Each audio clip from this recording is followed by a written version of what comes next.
ఈరోజే మంగళవారం ఎంతో పవిత్రమైన విశిష్టమైన రోజు.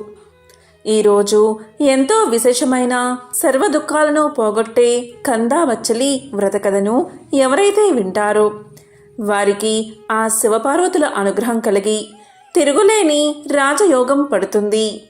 మరి ఎంతో పవిత్రమైన ఈరోజు ఈ కథను విన్నవారికి జన్మల పాపాలు తొలగి కోటి జన్మల పుణ్యం వస్తుంది. మరి ఆ కథ ఏంటో ఇప్పుడు ఈ వీడియోలో తెలుసుకుందాం. పూర్వకాలంలో కుండినము అనే పట్టణం సింధు దేశంలో ఉండేది. ఆ పట్టణంలో కౌండిన్య నామంతో ఒక బ్రాహ్మణుడు ఉండేవాడు. అతని భార్య పేరు గుణశీల. ఆమె వివాహం జరిగిన దగ్గర నుంచి ఎప్పుడు చూసినా ఏడుస్తూనే ఉండేది.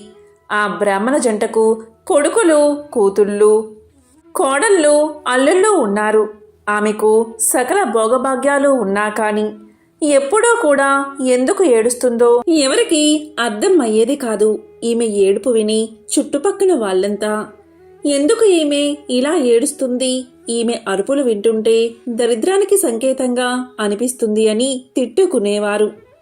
ఈమె ఏడవడానికి ఏదో ఒక వంక చూసుకునేది. పిల్లి చచ్చినా, ఇంట్లో బల్లి చచ్చినా, వీధిలో కుక్క చచ్చినా దాన్ని ఒడిలో పెట్టుకుని ఏడుస్తూనే ఉండేది. కానీ విధి మాత్రం ఈమెకు అనుకూలంగా లేదు. ఇలా ఒకరోజు ఇంట్లో పిల్లి చనిపోతే దాన్ని ఒడిలో పెట్టుకుని ఏడుస్తూ కూర్చుంది. ఆమె ఎప్పుడైతే దాన్ని ఒడిలో పెట్టుకుని ఏడుస్తూ ఉందో వెంటనే ఆ పిల్లి చచ్చింది కాస్త బతికిలేచి వెళ్ళిపోయింది. మరలా తెల్లవారేసరికి ఇంట్లో ఒక బల్లి చనిపోయింది. దాన్ని కూడా ఒడిలో పెట్టుకుని ఏడుస్తూ ఉంది. అక్కడ కూడా ఆశ్చర్యం జరిగింది. ఆమె ఒడిలో పెట్టుకుని ఏడవడం మొదలు పెట్టగానే ఆ బల్లికి తిరిగి ప్రాణం వచ్చి వెంటనే వెళ్ళిపోయింది. ఆమె జరిగిందంతా చూసి ఏడవడానికి కారణం లేకపోయిందే అని ఇంకా ఏడవడం మొదలు పెట్టింది. ఇలా ఉండగా ఒకరోజు వీధిలో ఒక కుక్క చనిపోయింది. దాని దగ్గరకు వెళ్ళి ఒడిలో కుక్కను పెట్టుకుని ఏడుస్తూ ఉంది. ఆమె అలా ఒడిలో పెట్టుకుని ఏడవడం మొదలు పెట్టగానే ఒక్క దెబ్బకు ఆ కుక్క బతికి పరుగు పెట్టింది. అది చూసి, దేవుడా, నాకు మనస్ఫూర్తిగా ఏడ్చే స్వతంత్రం కూడా లేకుండా చేస్తున్నావు అని బోరున ఏడవడం మొదలుపెట్టింది. ఇదంతా చూసిన జనానికి ఇదేదో వింతగా అనిపించింది. అలా వారు ఆమె వైపు విచిత్రంగా చూడసాగారు. ఇక ఏడవడానికి కుదరడం లేదు అని ఒక ఉపాయం చేసింది. బయట ఉన్న తేలులను తీసుకువచ్చి ఉప్పు పాత్రల్లో, మిగతా పాత్రల్లో తేలులను, జర్రులను ఉంచింది. ఎందుకు అంటే కూతుర్లు, కోడళ్ళు అలా వంట నిమిత్తం చేతులు ఆ పాత్రలో పెట్టగానే అవి కుడతాయి గనక ఆ నొప్పితో వారు ఏడుస్తూ ఉంటే వారి పక్కన కూర్చుని ఏడవచ్చు అని ఈమె ఆలోచన. కానీ విధి మాత్రం ఆమెకు వ్యతిరేకంగా ఉంది. కూతుళ్ళో, కోడళ్ళు వాటిలో తమ చేతులు పెట్టగా జర్రెలు అలాగే తేల్లో వస్తువులుగా మారిపోయాయి. అంతేకాదు, తన కొడుకుల బట్టల్లో పాములు ఉంచేది. అలా పాములు కరిస్తే కొడుకులు చచ్చిపోతే ఏడవచ్చు అని ఈమె ఆలోచన.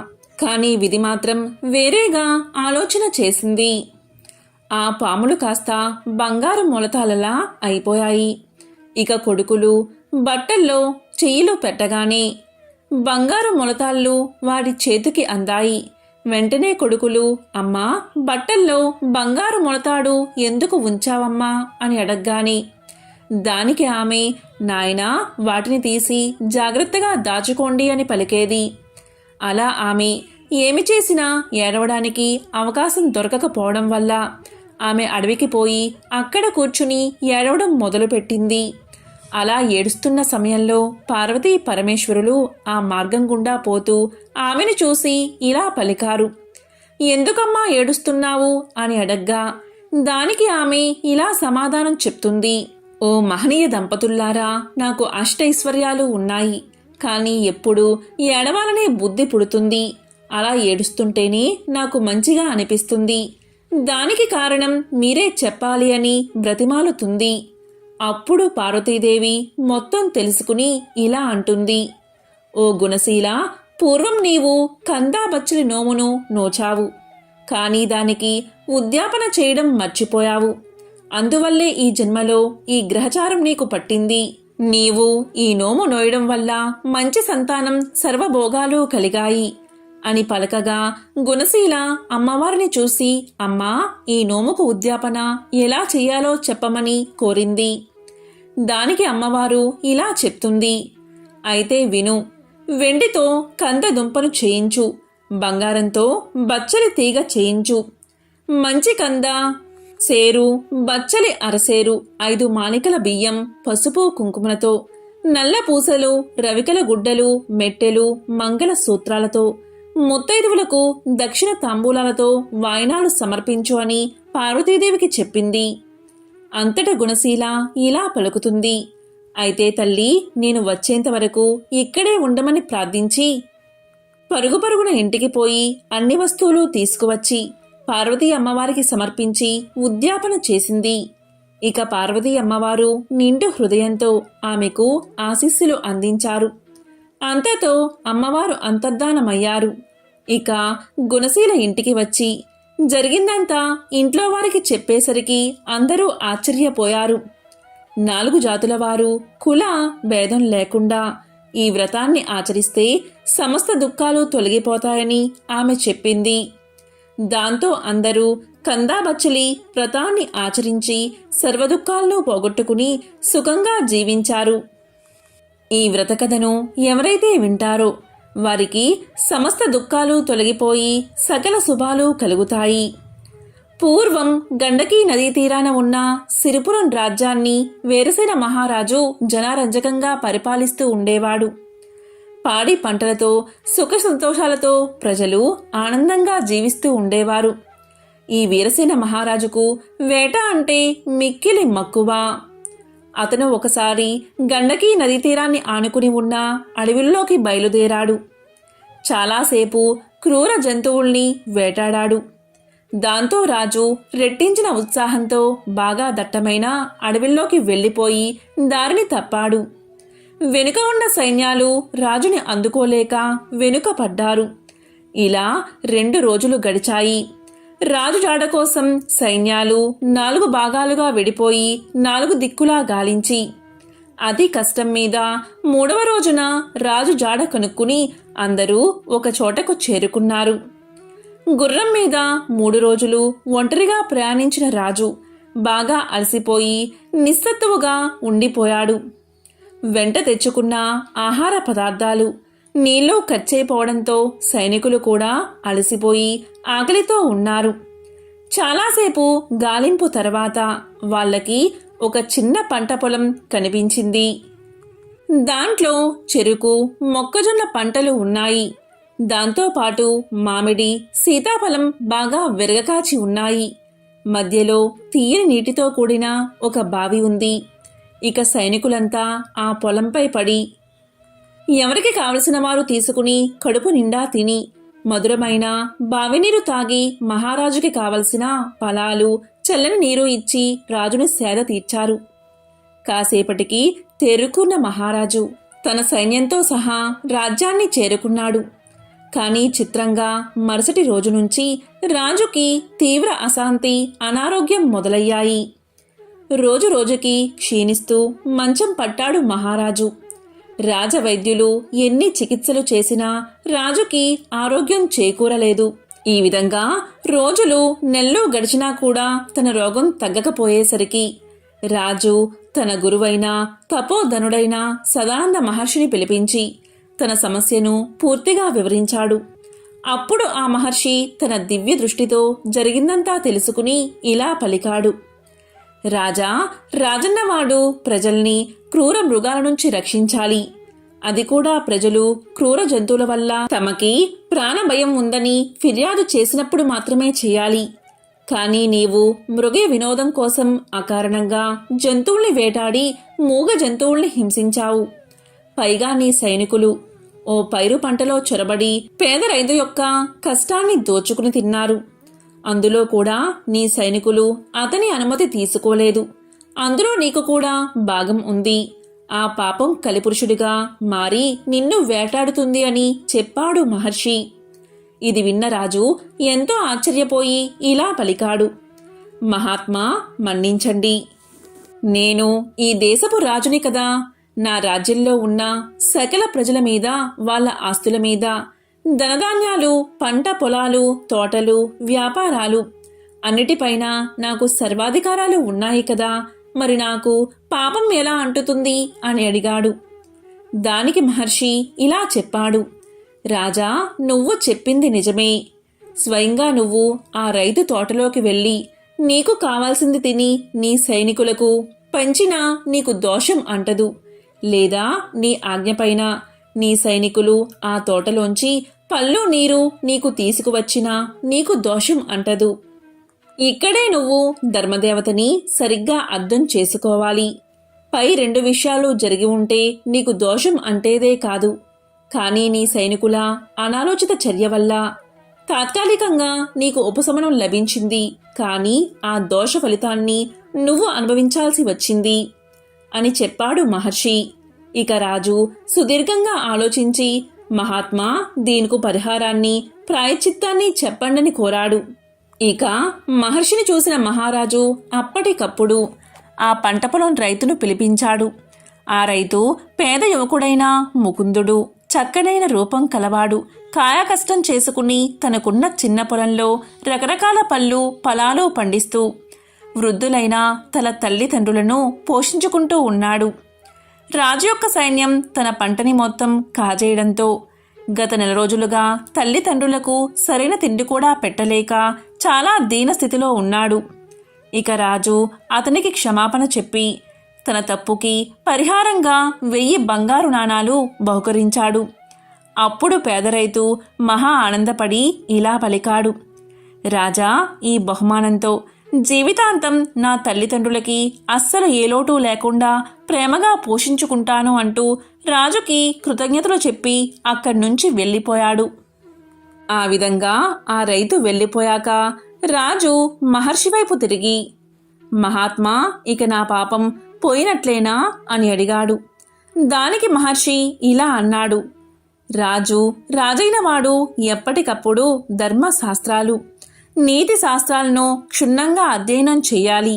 లేదా ఎవరి దగ్గర నుంచైనా తెలుసుకుంటూ ఉండాలి. ప్రస్తుతానికి నీ పాపం తొలగిపోయింది, కానీ ఇంకా మిగిలే ఉంది అన్నాడు మహర్షి. అప్పుడు రాజు మళ్ళీ నమస్కారం చేసి, మహాత్మా, మరి పరిహారం చెప్పండి అని కోరాడు. మహర్షి రాజు వంక చూశాడు. అప్పుడు వెంటనే రాజు సదాచార భక్తులైన పండితుల్ని, బ్రాహ్మణోత్తముల్ని మహారాజు సభకు ఆహ్వానించాడు. కొన్ని 100 మంది తరలి వచ్చారు. రాజు వాళ్ళకి జరిగిందంతా వివరించి 4 రోజుల పాటు రైతు కుటుంబాన్ని ఆకలి బాధకి గురిచేసిన పాపం పోగొట్టుకోవడానికి గాను 10,000 బంగారు నాణాలను దానంగా ఇవ్వడానికి సిద్ధపడ్డాడు. కానీ ఆ దానం స్వీకరించడానికి ఎవరూ ముందుకు రాలేదు. ఎందుకంటే వాళ్ళు పండితోత్తములు. అలా చేయడం వల్ల ఆ పాపం తాము స్వీకరించినట్లు అవుతుందని వాళ్లకు తెలుసు. ఇక రాజు నిరాశగా వాళ్ల వైపు చూస్తూ ఉండగా విశ్వవేత్తుడు అనే బ్రాహ్మణోత్తముడు లేచి ఆ దానం స్వీకరించడానికి సిద్ధంగా ఉన్నాడని తెలియచేశాడు. ఇక రాజు ఆనందంగా 10,000 బంగారు నాణాలను బహుమానంగా ఇవ్వగానే విశ్వవేదుడు తాను తెచ్చిన 2 బంగారు నాణాలను వాటితో కలిపి అక్కడ చేరిన పండితులకు, బ్రాహ్మణులకు ఉచితంగా పంచేశాడు. ఇలా చేయడం వల్ల ఆ పాపఫలం అతనికి అంటలేదు. ఇక రాజు అతన్ని చూసి ఇలా పలికాడు, మహానుభావా, తమ పరిస్థితి మెరుగుపడాలని అంత పెద్ద మొత్తం దానంగా ఇచ్చాను. ఇప్పుడు తమకి నేను ఇచ్చిందేముంది అన్నాడు. మీరేమో నేనిచ్చిన ధనాన్ని దాన ధర్మాలు చేసి మీ పాపం పోగొట్టుకున్నారు. ఇప్పుడు నేను మీకు ఎలా సహాయం చేయగలను అని అడగ్గా దానికి ఆ బ్రాహ్మణోత్తముడు బదులిస్తూ ఇలా అన్నాడు, రాజా, గండకీ నదీ తీరాన ఉభయ సంధ్యల్లో సంధ్యావందనంతో పాటు గ్రామీణుల ఇళ్లల్లో పూజాది శుభకార్యాలలో పౌరోహిత్యం చేసుకుంటూ ఉంటాను నేను. ఆ వచ్చిన ధనంతో నేను నా భార్య ఆనందంగా జీవిస్తున్నాం. మీరు నాకేమైనా సహాయం చెయ్యాలి అనుకుంటే గండకీ నదీ తీరంలో ఒక అపురూప శివాలయాన్ని నాకు నిర్మించి ఇస్తే చాలు. నా శేష జీవితాన్ని ఆనందంగా గడిపేస్తాను. దాంతో మా ఇద్దరి జీవితాలు ఆ పరమేశ్వరుడి అనుగ్రహం వల్ల పరిపూర్ణమవుతాయి అని చెప్పగా రాజు దానికి ఆనందంగా ఒప్పుకుని ఆ బ్రాహ్మణుడికి శివాలయం కట్టించి ధర్మదేవత యొక్క అనుగ్రహం పొంది ధన్యుడు అయ్యాడు రాజు. కాబట్టి అధికార బలంతో ఇతరుల మనస్సును ఎప్పుడూ నొప్పించరాదు. ఇలా చేస్తే మనశ్శాంతి కలుగుతుందని ఈ కథ మనకు తెలియచేస్తుంది. ఎంతో పవిత్రమైన విశేషమైన ఈ రోజు ఈ కథను వింటే చాలు సకల శుభాలు కలుగుతాయి. ఒక బ్రాహ్మణుడికి 5 కొడుకులు ఉన్నారు. వారికి పెళ్లిళ్లు జరిగి భార్యతో హాయిగా కాపురం చేసుకుంటున్నారు. వారిలో 5వ కోడలు కరుల్లా గౌరీనోము పట్టింది.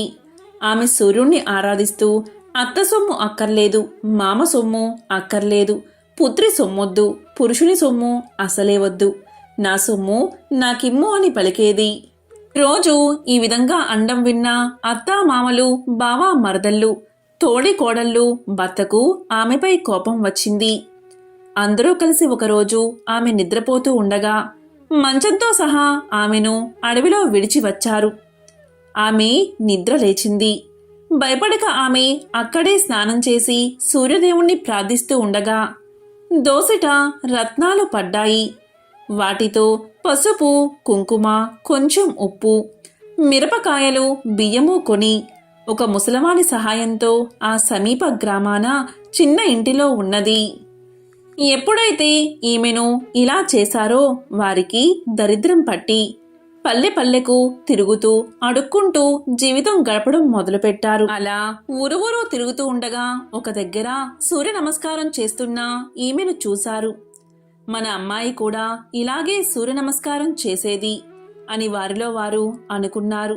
సూర్యుడి కరుణ వల్ల అక్కడ మేడలు, మిద్దెలు, ఇల్లు, వాకిళ్ళు, తోటలు, దొడ్లు విపరీతంగా కొన్నది ఆమె. నిత్యాన్నదానం చేసేది. ఒకరోజు అత్తామామలు వచ్చి అన్నం పెట్టమన్నారు. నా అత్తామామ మీలాగే ఉండేవారని వారిని చూసి పలికింది. ఇంతలో భర్త వచ్చాడు. ముగ్గురుకు తలంటు పోసి కొత్త బట్టలు కట్టబెట్టింది. వారితో కరుళ్ళు కొత్తవి కంచెంలో పెట్టి కరుల్లా గౌరీనోము నోయించింది. ఇలా 5 సంవత్సరాలు చేయించగానే వారి పాపాలన్నీ తొలగిపోయాయి. దాంతో వారు కోడలతో సహా ఎంతో ఆనందంగా జీవనం సాగించారు. ఎంతో పవిత్రమైన విశేషమైన ఈ కథను విన్నవారికి సకల శుభాలు కలుగుతాయి.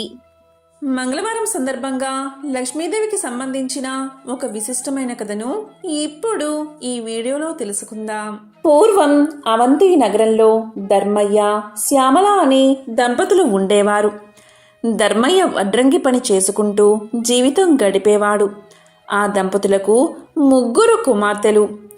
ఒక సంవత్సరం కరువు కాటకాలు వచ్చి ధర్మయ్యకు పని దొరకక ఇల్లు గడవడానికి కూడా చాలా కష్టపడ్డాడు. ఆ తరువాతి సంవత్సరం కూడా కరువుతో దేశమంతా అల్లాడిపోయింది. ప్రజలందరూ తిండి గింజలు దొరకక నానా ఇబ్బందులు పడ్డారు. ఇక ధర్మయ్య పరిస్థితి ఇంకా దారుణంగా ఉంది. తినడానికి 2 పూటల భోజనం కూడా దొరకక మరమరాలు తింటూ ఇల్లంతా కాలం గడుపుతున్నారు. కానీ ఆ దంపతులిద్దరూ ఇంత కష్టకాలంలో కూడా భగవంతుణ్ణి మరవలేదు. వారి ఇంట్లో తరతరాల నుండి వస్తున్న శ్రీ లక్ష్మీనారాయణ విగ్రహం ఒకటి ఉంది. ఆ విగ్రహాన్ని రోజు భక్తి శ్రద్ధలతో పూజించేవారు. రోజు ఏదో ఒక పదార్థాన్ని తప్పకుండా నైవేద్యంగా పెట్టేవారు. అయితే 2 సంవత్సరాల నుండి కరువు వల్ల ఇంట్లో ఏ పదార్థమూ లేకపోవడం చేత ఈ ఇంటి ఆవరణలోని తులసి మొక్క నుండి ఒక దళాన్ని శ్రీ లక్ష్మీనారాయణలకు భక్తితో కళ్ళుకు అద్దుకుని సమర్పించేవారు. రోజులు ఇలా గడుస్తూ ఉండగా ఒకరోజు రాత్రి 10 గంటల సమయంలో ఎవరో తలుపు తట్టిన శబ్దం వినబడింది. ఈ వేళలో ఎవరు వచ్చి ఉంటారా అని ఆలోచిస్తూ తలుపు తీసిన ధర్మయ్య దంపతులకు మధ్య వయస్కులో ఉన్న ఒక ముత్తైదువు కనిపించింది. ఆమెలో ఏదో ఒక దివ్య తేజస్సు ధర్మయ్యకు గోచరించింది. ఇంత రాత్రివేళ ఇలా ఒంటరిగా వచ్చినా ఈమె ఎవరై ఉంటుందా అని ఆలోచిస్తూ ఉండగా ఆమె వీరితో ఇలా పలుకుతుంది. నాయనా, నేను పొరుగు ఊరు నుండి మా ఊరు వెళుతూ దారి తప్పి ఇటుగా వచ్చాను.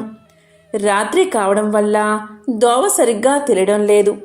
ఈ రాత్రి మీ ఇంటిలోనే పడుకుని తిరిగి ఉదయాన్నే వెళ్ళిపోతాను అని పలికింది. అప్పుడు ధర్మయ్య దంపతులిద్దరూ ఆమెను లోపలికి రమ్మని ఆహ్వానించారు. అతిథి భగవంతుడితో సమానం కదా, కానీ ఆమెకు ఇవ్వడానికి ఇంట్లో ఏమీ కనిపించలేదు.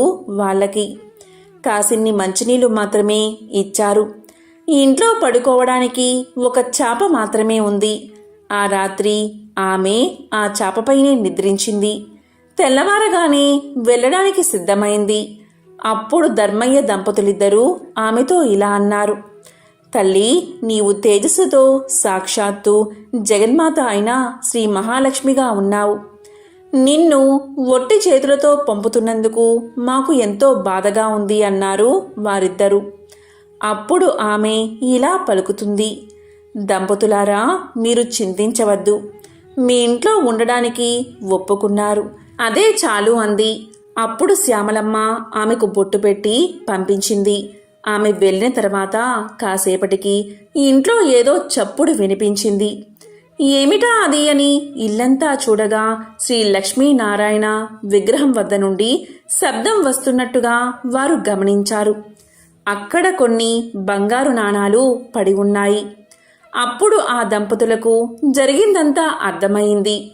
రాత్రి తమ ఇంటికి వచ్చింది మరెవరో కాదు, సాక్షాత్తు జగన్మాత శ్రీ మహాలక్ష్మి. ఆ తల్లికి తామేమీ ఇవ్వలేకపోయామే, చెయ్యలేకపోయామే, కనీసం తగిన వసతి కూడా కల్పించలేకపోయామే అని ఎంతో బాధపడ్డారు. ఆ తల్లిని అనేక విధాలుగా స్తుతించారు.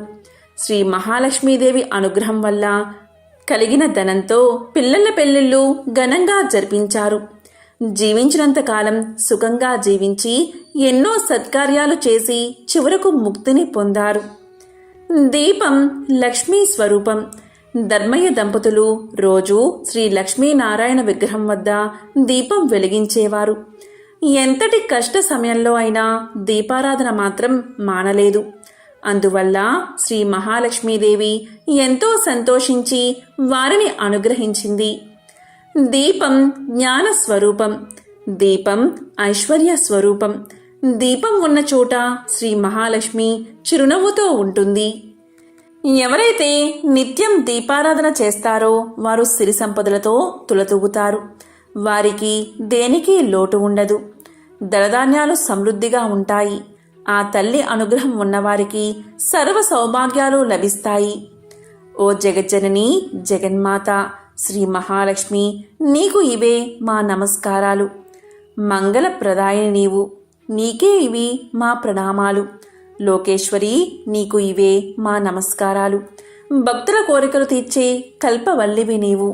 నీ కటాక్షం ఉన్నవారికి సర్వ సౌభాగ్యాలు చేకూరతాయి. దేనికి లోటు లేకుండా జీవితమంతా ఆనందంగా గడుస్తుంది. శ్రీ మహాలక్ష్మి కటాక్షం లేనివారు బానిసత్వం, దారిద్ర్యం, అప్పులు, భార్యావియోగం, అనారోగ్యం ఇలాంటి అనేక కష్టాల పాలవుతారు. సర్వమంగళ ప్రదాయిని అయిన జగన్మాత ఆరాధించిన వారికి దేవిని దాసదాసీ జనం, పుత్రులు, మిత్రులు, బంధువులు, ఆరోగ్యం, ధనం, ధాన్యం, వాహనమని అష్టైశ్వర్యాలు లభిస్తాయి. శ్రీ లక్ష్మీనారాయణను ఎవరైతే ఎప్పుడూ మనసులో ప్రార్థిస్తూ ఉంటారో వారికి సర్వ సౌభాగ్యాలు కలుగుతాయి. వారికి ఎటువంటి పరిస్థితుల్లో కూడా ఆపద దరిచేరదు. శ్రీ లక్ష్మీనారాయణులు అన్యోన్యమైన జంట. మత్స్య అవతారంలో శ్రీ లక్ష్మిగాను, కూర్మావతారంలో కూర్మావతిగాను, నరసింహ అవతారంలో శ్రీ మహాలక్ష్మిగాను, వరహ అవతారంలో భూలక్ష్మిగాను, శ్రీరామావతారంలో సీతగాను, శ్రీకృష్ణావతారంలో రుక్మిణిగాను ఆ మహాలక్ష్మి తన పెర్మిటి అయిన శ్రీమన్నారాయణుడితో కలిసి అవతరించింది. ఈరోజు మాఘపురాణంలోని ఒక విశిష్టమైన కథను ఇప్పుడు ఈ వీడియోలో తెలుసుకుందాం. పూర్వకాలంలో కళింగ దేశంలో ఒక కిరాతుడుండేవాడు. అతనికి అపారమైన సంపదలు ఉన్నాయి. కావలసినంత పరివారం కూడా ఉంది. ఆ పరివారాన్ని వెంట పెట్టుకుని ఆయుధాలు ధరించి వేటకు బయలుదేరాడు. వేటాడడానికి మృగాల కోసం వెతుకుతూ ఒక చెట్టు కింద నడిచి వచ్చి అలసట తీర్చుకోవడానికి విశ్రాంతిగా పడుకున్న ఒక బ్రాహ్మణుణ్ణి చూశాడు. అతని దగ్గర ఉన్న వస్త్రాలు, ధనాలు అపహరించాలి అనుకున్నాడు వేటగాడు. ఆ బ్రాహ్మణుణ్ణి నిద్రలేపి అతని దగ్గర ఉన్న బట్టలు, మంచినీళ్ల చెంబు, సంచి అన్నీ ఊడలాక్కున్నాడు. తరువాత ఇలా అన్నాడు: బాపనయ్య, నీ దగ్గర ఉన్న డబ్బంతా తీసి అక్కడ పెట్టు, లేకపోతే చంపేస్తాను అని బెదిరించాడు. పాపం ఆ బ్రాహ్మణుడు భయపడుతూ ఇలా పలికాడు: అయ్యా, నేను చాలా పేదవాణ్ణి. వచ్చేది మాఘమాసం కదా, నర్మదా నదిలో మాఘ స్నానాలు చేద్దామని నేను వెళ్తున్నాను.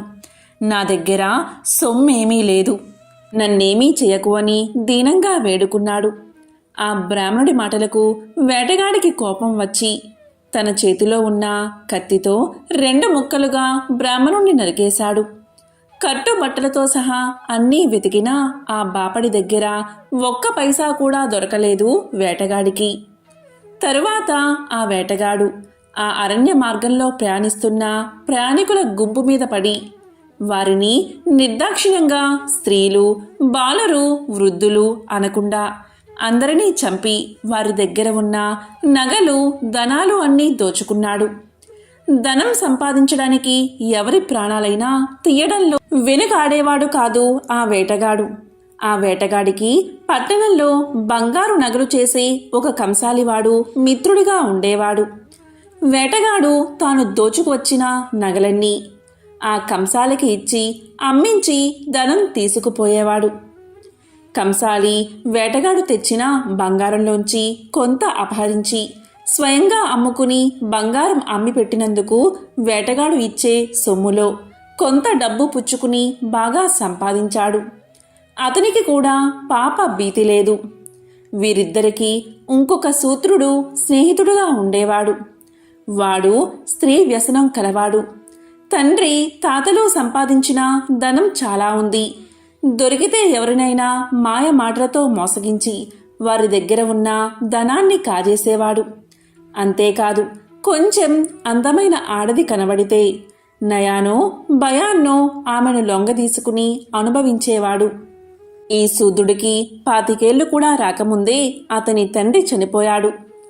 40 దాటిన వయసులో ఉన్న అతని తల్లి కోరికలు తీరక వ్యభిచారిణిగా మారింది. ఒకనాడు ఒక పాడుబడిన సత్రంలోకి ఈ తల్లి కొడుకులు వచ్చారు. తన ప్రేమికుడే అనుకుంది ఆమె. తను రమ్మన్నా ప్రియురాలే వచ్చింది అనుకున్నాడు కొడుకు. ఇద్దరూ ముఖాలు కనిపించని ఆ చీకటిలో తమ కోరికలు తీర్చుకున్నారు. ఆ తరువాత వారిద్దరూ ఒకరినొకరు గుర్తించారు. తల్లి ఆ తప్పునకు బాధపడింది, కానీ కొడుకు మాత్రం లెక్క చేయకుండా వెళ్ళిపోయాడు. పరస్త్రీల వ్యామోహంలో పడి వాడు క్రమంగా ఉన్న సంపదంతా పోగొట్టుకుని బికారి అయ్యి తన మిత్రుడైన వేటగాడి దగ్గరకు వచ్చాడు. ఈ ముగ్గురికి అంటే వేటగాడికి, శూద్రుడికి, కంసాలికి పౌరోహిత్యం చేసే బ్రాహ్మణుడు ఒకడు ఉండేవాడు. వాడు కూడా పై ముగ్గురితో కలిసి అనేక పాపకార్యాలు చేస్తూ ఉండేవాడు. వేటగాడేమో ధనం కోసం బ్రాహ్మణ హత్య చేసినవాడు. కంసాలి బంగారం దొంగలించినవాడు. శూద్రుడేమో తల్లితోనే వ్యభిచారం చేసినవాడు. ఇలాంటి వారితో స్నేహం చేస్తూ వారికి పౌరోహిత్యం కూడా చేస్తున్న ఈ బ్రాహ్మణుడు కూడా పంచమహాపాతకాలు చేసినట్లే కదా. బ్రహ్మహత్య, సువర్ణ చౌర్యం, మద్యపానం, ప్రాణాలు తీయు క్రూరత్వం, గురుతల్ప గమనం అంటే గురుని భార్యతో రమించడం అనేవి 5 పంచమహాపాతకాలు. ఇలా ఉండగా ఒకరోజు వేటగాడు పంపిస్తే ఈ బ్రాహ్మణుడు గ్రామాంతరం వెళ్ళాడు. అక్కడ వీరవ్రతుడు అని ఒక స్తోత్రియ బ్రాహ్మణుణ్ణి చూశాడు. ఆయన రుద్రాక్షమాలలు, దర్భ పవిత్రము, కృష్ణాజలము ధరించి మొహంలో విభూతి రేఖలతో చూడగానే నమస్కారం చెయ్యాలి అనేటట్లు ఉన్నాడు. వేటగాడి స్నేహితుడైన ఈ బ్రాహ్మణుడు ఆయనకు నమస్కారం చేశాడు. బ్రాహ్మణ తేజస్సు పోగొట్టుకుని అతి సామాన్యుడిలా కనిపిస్తున్న అతన్ని చూసి వీరవ్రతుడు ఇలా పలికాడు: ఎవరు నువ్వు? నీకేం కావాలి చెప్పు అన్నాడు. అప్పుడు ఈ బ్రాహ్మణుడు, నేనొక వేటగాడి పురోహితుణ్ణి, బ్రాహ్మణుణ్ణి అన్నాడు. అప్పుడు వీరవ్రతుడు కొంచెంసేపు కళ్ళు మూసుకుని దివ్య దృష్టితో ఈ బ్రాహ్మణుడి కథంతా గ్రహించి కళ్ళు తెరచి ఇలా పలికాడు. నువ్వు చేసిన పాపాలన్నీ చెబుతాను విను. నీ యజమాని వేటగాడు బ్రహ్మహత్యాది పాపాలు అనేకం చేశాడు. వాడి మిత్రుడైన కంసాలి సువర్ణ చౌర్యం చేస్తున్నవాడు. వారికి ఇంకొక స్నేహితుడు ఉన్నాడు. వాడు శూద్రుడు, తల్లితోనే వ్యభిచారం చేసినవాడు. ఇలా పంచమహాపాతకాలు చేసిన వారికి పౌరోహిత్యం చేసి కలిసిమెలిసి తిరిగి నీ బ్రాహ్మణత్వాన్ని మంటగలుపుకున్నావు. పాపాత్ములను చూసినా, వారితో మాట్లాడినా, వారిని ముట్టుకున్నా వారి పాపాలన్నీ వీరికి అంటుకుంటాయి. అలాంటి వారితో మాట్లాడేటప్పుడు ఒక దర్భను చేతిలో పట్టుకోవాలి. అలా చేస్తే పాపాలు అంటవు. నువ్వు అటువంటి వారితో స్నేహం చేసి మహాపాపాత్ముడివై కులభ్రష్టుడివి అయ్యావు. నీ వంటి వానితో మాట్లాడడం మహాదోషం. బ్రాహ్మణుణ్ణి చంపినవాడు, సువర్ణాన్ని దొంగలించినవాడు, మద్యపానం చేసినవాడు, గురుభార్యతో సంగమించినవాడు, వారితో స్నేహం చేసినవాడు కూడా మహాపాపాత్ములే. వారికెంత దూరంగా ఉంటే అంత మంచిది అని మాట్లాడడం విరమించాడు వీరవ్రతుడు. ఈ విశృంఖలుడు ఆయన మాటలు విని చాలా భయపడ్డాడు. ఆ వీరవ్రతుడికి దూరం నుంచే సాష్టాంగా దండ ప్రణామం చేసి చేతులు జోడించి ఇలా పలికాడు.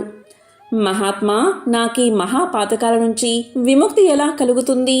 నా పాపాలకు ప్రాయశ్చిత్తం ఏమిటో సెలవియ్యండి అని ప్రార్థించాడు. అప్పుడు వీరవ్రతుడు జాలి తలచి ఇలా అన్నాడు. ఓయి, నువ్వు చేసిన పాపాలకు మనువు చెప్పిన ప్రాయశ్చిత్తమే నేనిప్పుడు చెబుతున్నాను. ప్రతిరోజు నువ్వు చేసిన పాపాలను చెట్టుకో పుట్టకో చెప్పుకుంటూ 12 ఏళ్ళు తీర్థయాత్రలు చెయ్యి. ఇంటింటికి పోయి భవతి భిక్షాదేహి అని యాచిస్తూ ఆ భిక్షాన్నం తింటూ ఉండు. మాఘమాసం వచ్చేటప్పటికి ప్రయాగ క్షేత్రానికి చేరి మాఘమాసం 9 రోజులు ప్రాతకాలంలో గంగా, యమున, సరస్వతి త్రివేణి సంగమంలో స్నానం చేసి ప్రయాగ క్షేత్రాధినాథుడైన మాధవుని అర్చనం చేసుకుంటూ ఉండు. ఈ 9 రోజులు త్రివేణి సంగమ స్థానంలో పొద్దున్నే స్నానం చేస్తే అటువంటి వాడి పాపాలన్నీ నిప్పులో పడిన ప్రతి పోగులుగా నశిస్తాయి. మాఘమాసం వెళ్ళిన తర్వాత 1 సంవత్సరం పాటు ప్రయాగలో ఉండి త్రివేణి సంగమ స్నానం చేస్తూ గోమాత భక్షించగా మిగిలిన బియ్యంతో అన్నం వండుకుని తిను. అప్పటికి నీవు చేసిన పాపాలకు ప్రాయశ్చిత్తము అవుతుంది, పాపాలు నశిస్తాయి అని చెప్పగా విని విశృంఖలుడు ఇలా పలికాడు. ఆర్య, నా మిత్రులైన కిరాతుడు, కంసాలి, శూద్రుడు ఇంకా ఆ పాపాలలో కూరుకుపోయి నరక బాధలు పడవలసిందేనా? వారి పాపాలకు ప్రాయశ్చిత్తం లేదా అని అడిగాడు. అప్పుడా వీరవ్రతుడు ఇలా పలికాడు. నీకు చెప్పిన ప్రాయశ్చిత్తమే వారికి వర్తిస్తుంది. నువ్వెలా చేశావో వారిని అలాగే చెయ్యమని చెప్పు అన్నాడు. దీంతో విశృంఖలుడు మళ్ళీ వీరవ్రతుడికి నమస్కారం చేసి, గురుదేవా, మీరు చెప్పినట్లు 12 ఏళ్ల పాటు తీర్థయాత్రలు, ప్రయాగ స్నానాలు చేసి నా పాపాలకు ప్రాయశ్చిత్తం చేసుకున్నాక తమ సన్నిధికి తిరిగి వస్తాను. అప్పుడు నాకు ధర్మోపదేశం చేసి నన్ను అనుగ్రహించండి అని ప్రార్థించాడు. ఆయన సరే అని వాగ్దానం చేశాక విశృంఖలుడు తీర్థయాత్రలకు బయలుదేరాడు. బయలుదేరే ముందు వేటగాడు మొదలైన మిత్రుల దగ్గరకు వెళ్ళి వీరవ్రతుడు చెప్పిన ప్రాయశ్చిత్తం గురించి చెప్పి, స్నేహితులారా, మీరు కూడా పాపపు పనులు మాని ప్రాయశ్చిత్తం చేసుకోండి అని చెప్పి వెళ్ళిపోయాడు. వారు కూడా చేసిన పాపాలకు పశ్చాత్తాపపడి వీరవ్రతుడు చెప్పిన విధంగా ప్రాయశ్చిత్తం చేసుకుని పాపాల నుంచి విముక్తిని పొందారు. ఈ విధంగా విశృంఖలుడు తీర్థయాత్రలు చేస్తూ కాశీ నగరానికి చేరి అక్కడ కొంతకాలముండి మాఘమాసం రాగానే ప్రయాగ క్షేత్రానికి వెళ్ళి అక్కడి త్రివేణి సంగమంలో స్నానం చేస్తూ వీరవ్రతుడు చెప్పిన విధంగా ప్రాయశ్చిత్తం చేసుకుని 12 ఏళ్ల తర్వాత వీరవ్రతుణ్ణి వెతుక్కుంటూ వెళ్ళి ఆయన నైమిసారణ్యంలో ఉన్నట్టు తెలుసుకుని అక్కడికి వెళ్ళి ఆయన ముందు నిలబడి నమస్కారం చేసి ఇలా అన్నాడు. గురుదేవా, మీరు చెప్పిన ప్రకారం 12 సంవత్సరాలు తీర్థయాత్రలు చేసి నా పాపాలకు ప్రాయశ్చిత్తం చేసుకుని వచ్చాను. ఇంకేం చెయ్యాలో ఆజ్ఞాపించండి అన్నాడు. అప్పుడు వీరవ్రతుడు విశృంఖలుని ఆదరించి కుశల ప్రశ్నలు అడిగి ఇలా పలికాడు. విశృంఖల, నీ పాపాలన్నీ నశించాయి. త్రివేణి సంగమ స్నానం చేత దుష్టులతో స్నేహం చేసిన దోషం కూడా తొలగిపోయింది. ఇప్పుడు బ్రహ్మ తేజస్సుతో ప్రకాశిస్తున్నావు. 3 రోజుల పాటు మంత్రాలతో అభిమంత్రించిన తీర్థాలతో స్నానం చేయిస్తాను. ఈ 3 రోజులు నువ్వు ఉపవాసంతో ఉండాలి అని చెప్పి 3 రోజులు మంత్రాలతో పవిత్రమైన జలాలతో స్నానం చేయించాడు. దానితో విశృంఖలుడు సానపెట్టిన వజ్రంలా ప్రకాశించాడు. వీరవ్రతుడు విశృంఖలుడికి ఇలా అనేక ధర్మాలు ఉపదేశించాడు. నాయనా, వేద ధర్మాన్ని ఎప్పుడూ అనుసరించి ప్రవర్తించు. శాస్త్రం చెప్పిన విధంగానే కార్యక్రమాలు ఆచరించు, లేకపోతే అవి ఫలితాన్ని ఇయ్యవు. వివాహం చేసుకుని గృహస్థ ధర్మాలను ఆచరించు. సత్పురుషులను సేవిస్తూ ఉండు.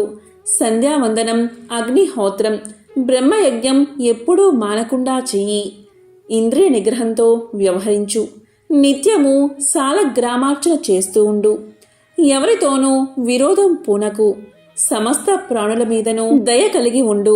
పరస్త్రీలను తల్లుల్లా భావించు. చదివిన వేదాలను నిత్యం పారాయణ చేస్తూ ఉండు. వీటిని మర్చిపోకు. నీ తల్లిదండ్రుల మృతతిథుల్లో వారికి శ్రాద్ధం జరపడం మానకు. ఇతిహాసాలను, పురాణాలను, వేదాంగాలను అర్థం చేసుకుంటూ చదువు. భస్మధారణం కానీ, నామాలు ధరించడం కానీ చెయ్యి. నిత్యం రుద్రాభిషేకం చేసి మారేడు దళాలతో శివుణ్ణి పూజించు. తులసీ దళాలతో శ్రీ లక్ష్మీనారాయణని పూజించు. సన్యాసుల్ని గౌరవించు. అతిథి అభ్యాగతులను ఆదరించి భోజనం పెట్టు. కామక్రోధాది శత్రువులను దగ్గరకు చేరనీయకు. చిత్తశుద్ధితో యజ్ఞయాగాదులు ఆచరించు. ప్రతి సంవత్సరం మాఘమాస వ్రతం చేసి శ్రీ మహావిష్ణువును భక్తి శ్రద్ధలతో ఆరాధించు. ఇహలోకంలో నియమబద్ధమైన జీవితం గడిపితే పరలోకంలో ఉత్తమ గతులు పొందుతావు. నీకు శుభం కలుగుతుంది. వెళ్ళిరా అని దీవించి విశృంఖలుని సాగనంపాడు. అప్పుడు విశృంఖలుడు గురువరేణ్యుని పాద పద్మాలకు సాష్టాంగ దండ ప్రణామాలు చేసి ఇలా అన్నాడు.